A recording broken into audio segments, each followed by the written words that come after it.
A day in the life of a PMP certified project manager. What does that look like? For someone who's been doing this for over 2 decades, my friends, I can tell you that the answer should be varied because it depends on the organization and the industry you're working in. I've worked in everywhere from construction and gaming to pharmaceutical, and I can tell you it could vary wildly, but I'll give you a few examples. Number one, a day in the life of a PMP certified project manager.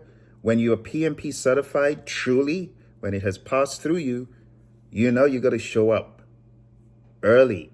And that means having a very good night's sleep to prepare for the day after. It is not one for those who like having hangovers and showing up at 9 a.m. when the meeting started at 8. Punctuality matters. The day often starts early, ensuring that you're at work on time and ready to hit the ground running. And some roles require you to open the office, set up meeting rooms, and ensure all communication channels like phone lines or virtual conferencing tools are operational. I remember working for an environmental engineering firm, and I had to be there early, set up the phone line, dial in, and be there ready on the phone to start taking notes and getting everyone organized. Another big thing we would do was kickoff meetings. These kickoff meetings begin with a morning touch point or a team huddle, and this sets the tone for the day by reviewing priorities, deadlines, and any overnight updates. Now, if you are in a daily meeting or a weekly meeting, usually you are the facilitator or the note taker. And early interactions may involve connecting with clients or stakeholders to address urgent matters or provide status updates. Part of these meetings, you often hear it being said, you spend a lot of time communicating. But let me show you what that is like. When we say the project manager spends 70% of the time to 90% of the time communicating, that happens a lot in meetings. So there's a lot of reporting within the meeting. It's not enough to have the report sent to the client, be they a government client or a private client. In the meeting, they're still going to have questions. And they're going to ask you questions about the report you sent them yesterday in preparation for the meeting today. So you, as a project manager, you spend some of the time during the day reviewing the reports, compiling the reports, ensuring there are no mistakes. You definitely don't want that. This is usually about project progress, tracking milestones, deliverables, financial performance. In one of the jobs I did, it was about earned value management, SPI, CPI, CV, SV, all those metrics, and the S curve to illustrate to management that your project is either on track or maybe falling behind. You'll also be involved in facilitating discussions, leading team meetings to ensure alignment across all stakeholders. And facilitation may involve solving conflicts. If you have team members reporting to you and conflicts are emerging, it is your role as the leader to resolve those hot triggers that suddenly flare up in the middle of a meeting. You may have to put on that hat that says, let's take this offline, or call people to order in accordance with the contract. We call it a team contract. You see, this is why I said it depends on where you find yourself, because for a junior project manager, you don't get involved in that stuff. And you could be a PMP certified junior project manager. You could even be a PMP certified project manager, even a senior project manager, and not have people reporting to you. But as you begin to have people reporting into you or working on your team, when crazy stuff flares up in a meeting, you got to be ready to bring stuff down, especially in front of a customer. Nothing is worse than two team members going at it in front of the customer. That's a huge no-no. So part of your job and your role should be to ensure harmony within the team. Another big thing we would do in these meetings, and not just the daily or the weekly meetings with the client, we also had team meetings. So you got to understand, on some projects, you have daily meetings. On some projects, you have daily and weekly meetings. And on some projects, you have daily meetings with everyone, and you have some team huddles with the people doing the work. So When it comes to the team huddles with the people doing the work, this is where you could be involved in risk assessments, issue management. This is where you could review the risk register. I remember when I was at Motorola doing the divestiture, we would review the risk register to assess potential threats, and we would take rapid action because in that divestiture, it was a very short span of time and we needed to act fast to put out whatever fires or ensure that everything was under control. When it comes to issue resolution, again, in very turbulent environments, volatile environments, you want to address any unexpected challenges by coordinating with team members immediately. There was actually a lawyer on one of our teams who said, as soon as anything comes up, you got to get me involved. And that's kind of like a war room scenario where you have a room open for people to come through all throughout the day.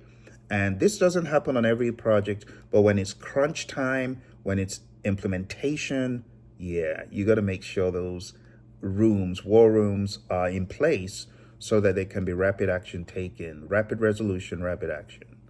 When it comes to the daily work activities in the life of a project manager, there are several. One of such responsibilities, especially in big firms that value scheduling, and they don't see scheduling as micromanaging, they see scheduling as the way forward. That's the way we live.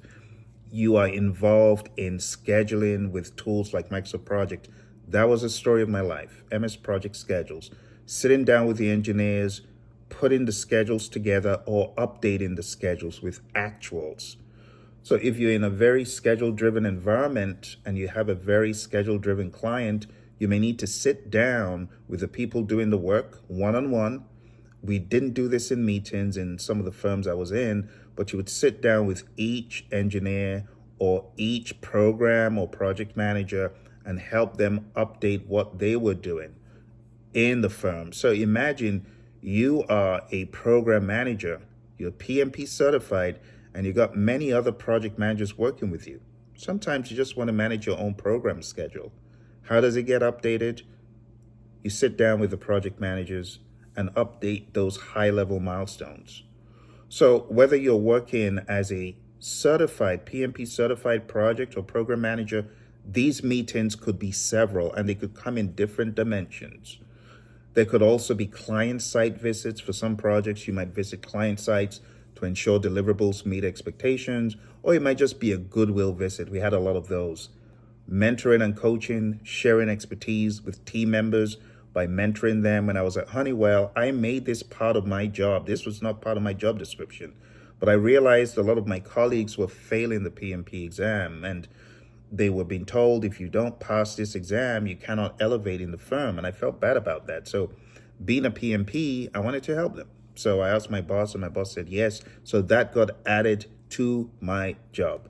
So every 2 weeks, I would have a meeting in one of the meeting rooms.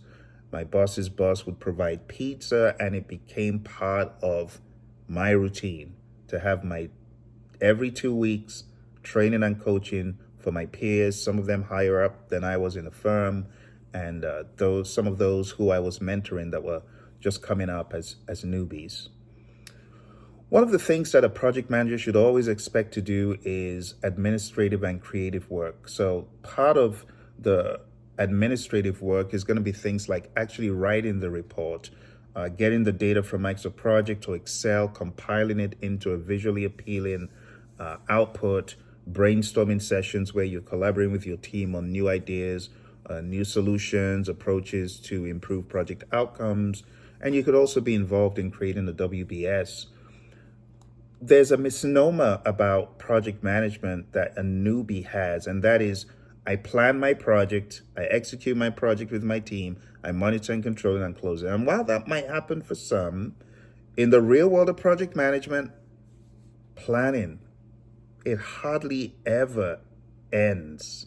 It's continuous planning. And I've found this in programs and projects alike.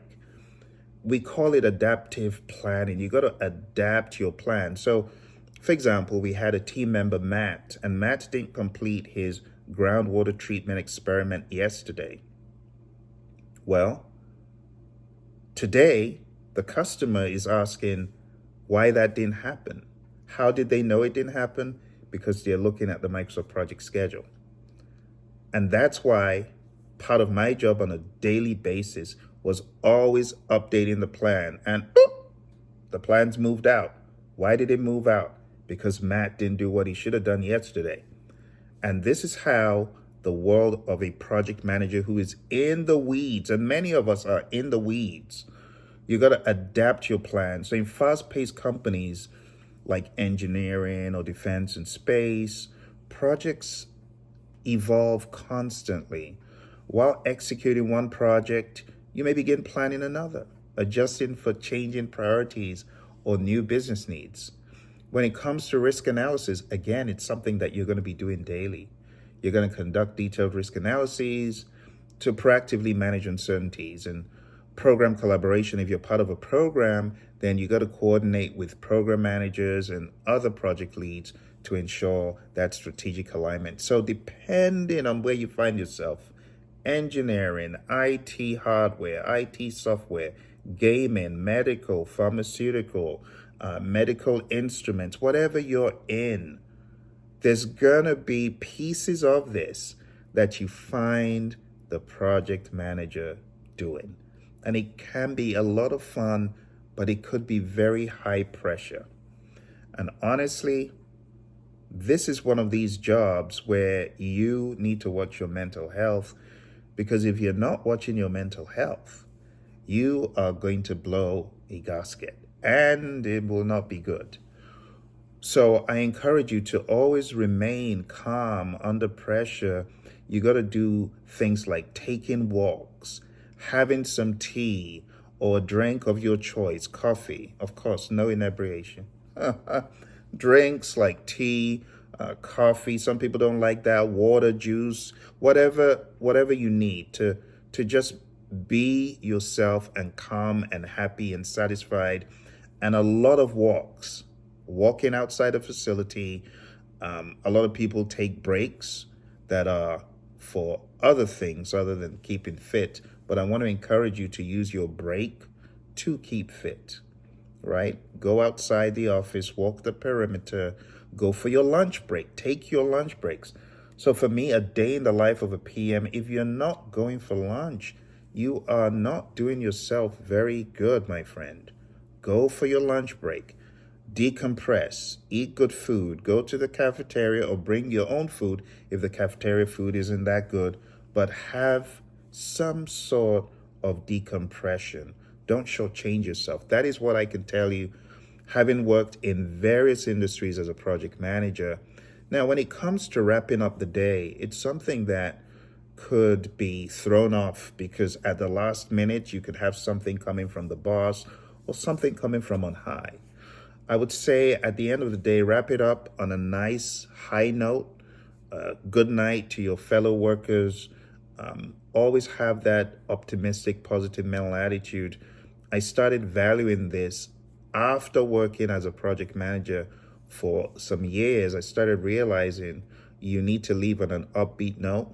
Don't go home crazy, mad, angry with any of your coworkers. Try to be as positive as you can. See it like you're on the same team. You're trying to help each other, right? So end the day on a high note. Some teams, they end with debriefs of how the day has gone, especially in crunch time. I remember during the divestiture, we'd have a final meeting and everyone would leave and everyone's on the same page. So when we're coming in the next day, we all know what we're going to do. As far as preparation for the next day, if you have a team, a junior, young team, and not necessarily young in age, but they haven't worked together a whole lot. If you're in an agile environment, you might need to organize tasks or organize the thoughts for the next day. And especially for young teams and teams that don't have a whole lot of experience. But once the team is mature, you don't need to do any of that. The team's on autopilot. They know what to do, but there might be instances where you need to ensure that loose ends are tied up and priorities are clear. And the reason why your PMP could help you is because you are approaching your work in a more methodical, process-driven way when you are doing the governance pieces, you're thinking integration. When you're doing the scope aspects, you're really hyper focused on scope and requirements traceability matrices, which have been invaluable to me. Work breakdown structures. When you're dealing with schedule, you're dealing with a software tool that has got your back, like Microsoft Project.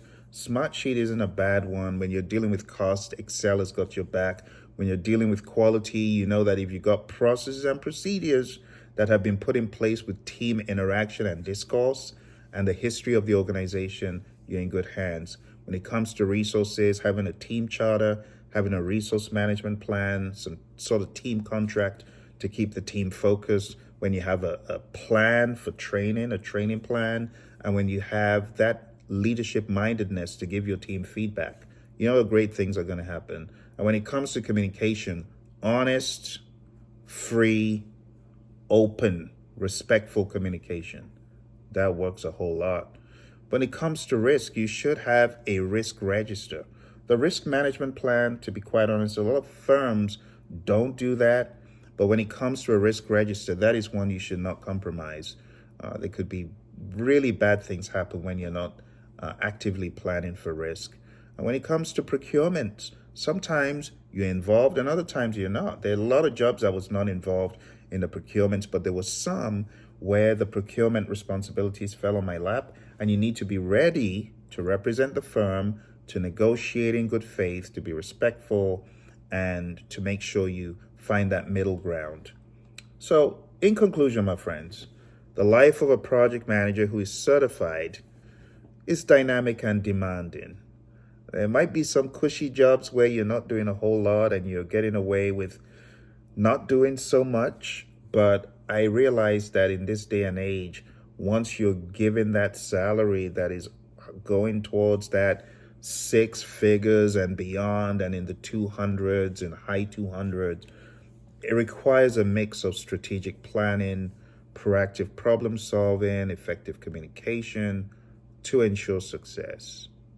So if you're ready to thrive in this exciting role of project management, the PMP provides the tools, the confidence to excel. And all you need to do is show up as the best version of yourself. That's what matters most. Thank you for joining me, my friends. I wish you all the best in your journey. If you have questions, put them in the comments below. But remember, I offer coaching and mentoring to people who are transitioning roles or are stuck in a role and going through a tough time. For that coaching and mentoring, go to pmanonymous.com. I can guarantee you, we'll get you out of that bottleneck. We'll get you unstuck. Thank you for joining, and I'll see you next time.